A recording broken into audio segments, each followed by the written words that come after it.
प्यारे बच्चों, सुबह बखैर। ये क्लास 8 का पहला वीडियो सबक नंबर 1 का है और आपका मजमून उर्दू है। आपका सबक नंबर 1 जो उसका नाम है इस्लाम से पहले का अरब। इस्लाम से पहले का अरब जो कहा गया है, ये इस्लाम से पहले यानी जब इस्लाम जो लोग कबूल नहीं किए थे, जो दुनिया में आए थे, वो उनका जो रहना सहना जो था 1400 आज से 1400 साल पहले की बात है। और इस नज़्म में उन्होंने 1400 साल पहले की बातें बयान की हैं। इस नज़्म को माइल खैराबादी ने इस नज़्म के ज़रिए बयान किए हैं और वो कह रहे हैं इस नज़्म के ज़रिए लोगों को बता रहे हैं कि 1400 साल पहले जो अरब में रहते थे जो लोग, उनका रहना सहना, उनको किस से रहते थे और किस तरह उनका मतलब तौर तरीका था, वो इस नज़्म के ज़रिए बता रहे हैं। क्या इन अशार जो माइल खैराबादी हैं 1400 साल पहले की, पहले अरब के इलाके में सफ़र करने वालों की परेशानियां बयान की हैं। वह कहते हैं कि उस ज़माने में लोग ज़िंदगी को ख़तरे में डालकर सफ़र किया करते थे, क्योंकि रास्ते में डाकू के काफ़िले वालों को डाकू लूट लिया करते थे।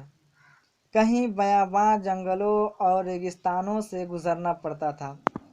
उस वक्त के जो लोग थे उस वक्त पैदल सफ़र करते थे और काफ़िला बना के यानी झुंड बना करके एक काफ़िले में यानी 20, 25, 10, 15 आदमी रहते थे, उसी को काफ़िला कहा गया, एक साथ जाते थे।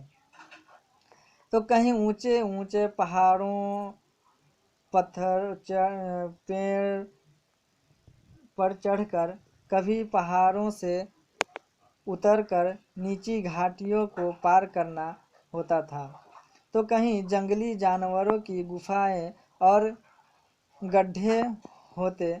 हर मुसाफिर कदम कदम पर अल्लाह की मदद और हिफाजत की दुआ मांगता हुआ आगे बढ़ता था। और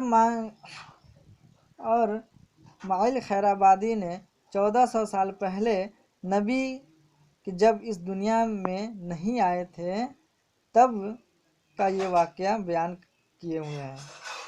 जब नबी दुनिया में नहीं आए थे तब का ये वाक़या है। वे बताते हैं कि मुल्क अरब उस वक्त एक गैर महजब का मतलब होता है कोई मज़हब नहीं, जिसे जैसा रहने सहना, जिसे जो समझ में आया वैसा रहना इख्तियार कर लिया। महजब का माना वही होता है, लोगों का खित्ता था।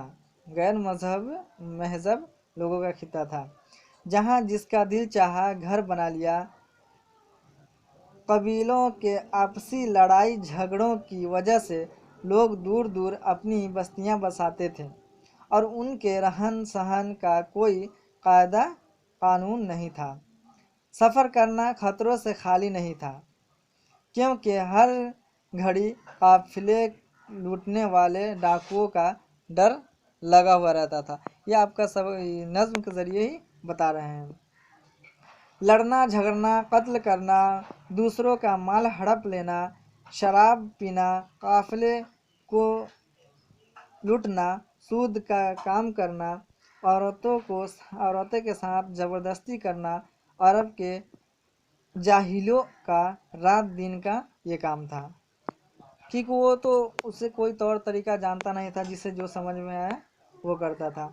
उन्हें पाक और नापाक की कोई तमीज़ नहीं थी और न वहाँ हलाल हराम का फ़र्क जानता था।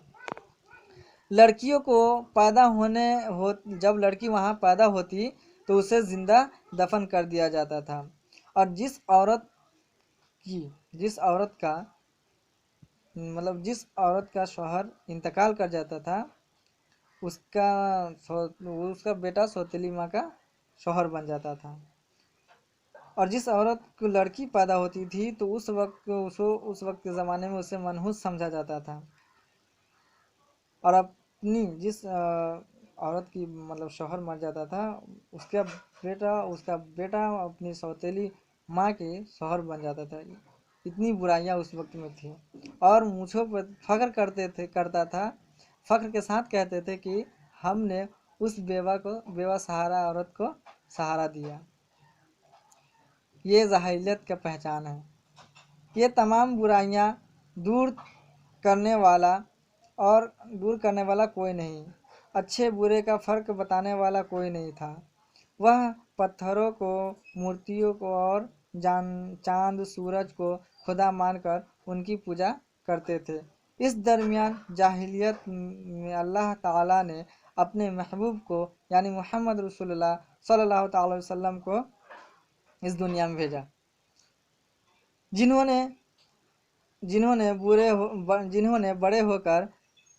بڑے ہو کر اسلام مذہب کی اچھی باتیں بتا کر لوگوں کا رہن سہن طور طریقہ کو سیدھا کر جاہلیت کو دور کیا۔ یہ تھا اسلام سے پہلے کا واقعہ، اور اس سے ہمیں یہ بھی سبق ملتا ہے کہ آج جو ہم طور طریقہ اپنائے رہے ہیں، جو ہم جینے کا میرا طور طریقہ ہے، یہ ہمارے نبی کی بتائی ہوئی طریقہ ہے۔ تو یہ کلاس 8 کا میرا سبق نمبر 1 کا پہلا ویڈیو تھا، اور آپ کا یہ سبق نمبر 1 مکمل ہوتا ہے۔